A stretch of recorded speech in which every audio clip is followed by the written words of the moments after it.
Bonjour à tous, bienvenue dans cette nouvelle vidéo du C'est lundi, que lisez-vous? Sans tarder, je vais donc maintenant vous parler de mes lectures passées.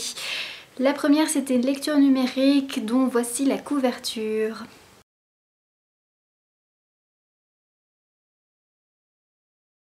Gatsby le Magnifique de Francis Scott Fitzgerald est vraiment un roman qui m'a beaucoup plu. J'ai adoré le personnage de Gatsby en fait. On nous le décrit comme quelqu'un de très charismatique, voilà, c'est la personne un peu énigmatique qui organise de très nombreuses fêtes somptueuses mais dont personne ne connaît vraiment, et je trouve que l'auteur a vraiment su décrire ce personnage. Voilà, il nous décrit comme quelqu'un de charismatique et justement j'ai vraiment ressenti cette aura autour de ce personnage qui fait qu'à chaque fois qu'il apparaissait dans une scène, j'avais hâte de l'entendre parler, j'avais hâte de passer du temps avec lui en fait. Donc je trouve que l'auteur a vraiment réussi à faire un très très bon personnage. Après, l'histoire en elle-même ne m'a pas paru fort originale, il se passe pas énormément de choses, c'est pourquoi ce n'est pas un coup de cœur, mais ça reste quand même une très très bonne lecture que je vous conseille si vous voulez tenter du Francis Scott Fitzgerald. C'est une lecture très facile. Voilà, je sais que beaucoup de gens lui reprochent d'être un peu long, un peu chiant. Moi j'ai pas du tout ressenti ça parce que j'adore l'écriture de Fitzgerald, que je trouve très poétique et très envoûtante d'un côté. Donc à vous de vous faire votre propre avis si le résumé vous tente. Après, je suis passée à Akaiju, le tome 1 de Shingo Honda, publié aux éditions Tonkam, que j'ai vraiment pris au second degré, tellement ce qui se passait me paraissait pas crédible du tout. En fait, donc on suit un jeune qui s'appelle Akira Takashiro, qui est donc un lycéen qui a tous les problèmes de l'adolescent lambda, qui à un moment il va se passer une explosion, un tremblement de terre, je sais plus trop, et il y a des monstres qui vont débarquer sur Terre, et tout le reste du roman ce sont des morts un petit peu grandiloquentes par ces monstres, voilà, qui coupent des bras, qui tranchent des têtes, etc. Moi ça m'a plus fait rire que peur, donc voilà, j'ai vraiment pris comme un film de série B. Ça reste une lecture agréable mais sans plus en fait. À voir par la suite ce que ça va donner, parce que ce tome-ci on n'en sait vraiment pas plus sur pourquoi les monstres sont là. C'est vraiment de l'action et rien de plus quoi. Donc à voir par la suite, mais bon, moi ça m'a fait rigoler, c'est déjà le principal. La lecture que j'ai lue par la suite, c'est Mathilda de Roald Dahl, dont voici la couverture.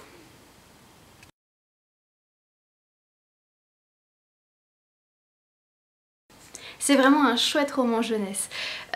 Si vous ne connaissez pas encore ce livre, je vous le conseille vraiment. C'est mon premier Roald Dahl, mais je sais que ce ne sera pas le dernier parce que j'ai vraiment passé un très très bon moment aux côtés de Mathilda, qui est donc une petite fille de 3 ans et demi, 4 ans au début du livre, qui est un petit génie, tout simplement. Elle sait lire, elle sait compter. Voilà, elle a vraiment un très très grand potentiel. Malheureusement ses parents ne le voient pas parce que de 1, ils l'aiment pas du tout Mathilda, et de 2, pour eux la télévision c'est vraiment leur loisir principal. Ils comprennent pas pourquoi Mathilda lit des livres, parce que pour eux ils trouvent que dans la télévision tout est là quoi. Donc c'est par la suite que d'autres personnes vont se rendre compte du talent de Mathilda et vont l'aider à développer ce potentiel. C'est un livre très très drôle, il se passe beaucoup de choses, beaucoup de bêtises qui m'ont vraiment fait rigoler. Donc voilà, même si vous êtes un enfant ou si vous êtes un adulte, franchement je trouve que ça reste très très drôle, très sympa à découvrir. La lecture suivante, voici la couverture.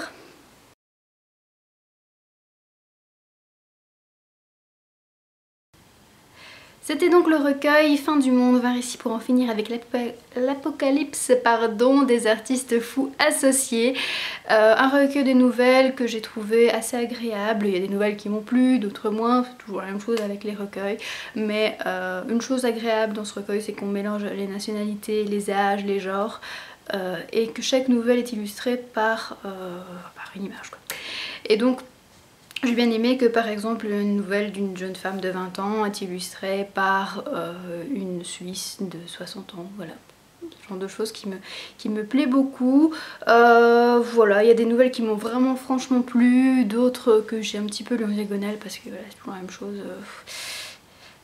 20 récits, mais voilà, il n'y en a pas 20 qui sont excellents, donc mais bon, globalement on va dire que j'ai aimé. Je passe maintenant donc à ma lecture en cours, c'est également une lecture numérique, donc voici la couverture.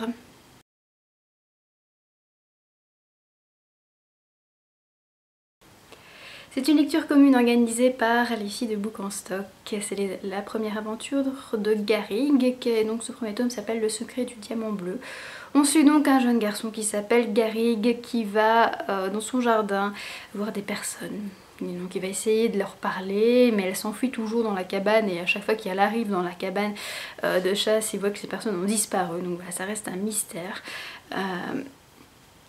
Pour lui, par la suite il va rencontrer un petit garçon qui va lui apprendre que le diamant qu'il a des pouvoirs spéciaux qui sont à la recherche d'un diamant bleu. Donc voilà, une aventure entre science-fiction et fantastique, très jeunesse pour l'instant dans le style, il y a eu beaucoup de répétitions, voilà, c'est vraiment très très jeunesse pour l'instant, j'accroche pas des masses, faut voir un petit peu comment ça va aller par la suite. Alors, qu'est-ce que je vais lire après? Je dois toujours lire Le voyage de Kuro, le tome 3 de Satoko Kyuduki que j'ai pas préparé. Je ne l'ai pas lu finalement cette semaine, donc j'espère le lire ce soir. Je vous en ai déjà parlé dans la dernière vidéo, donc je ne reviens pas dessus. Et après, j'ai beaucoup hésité devant ma palle à savoir ce que j'allais prendre.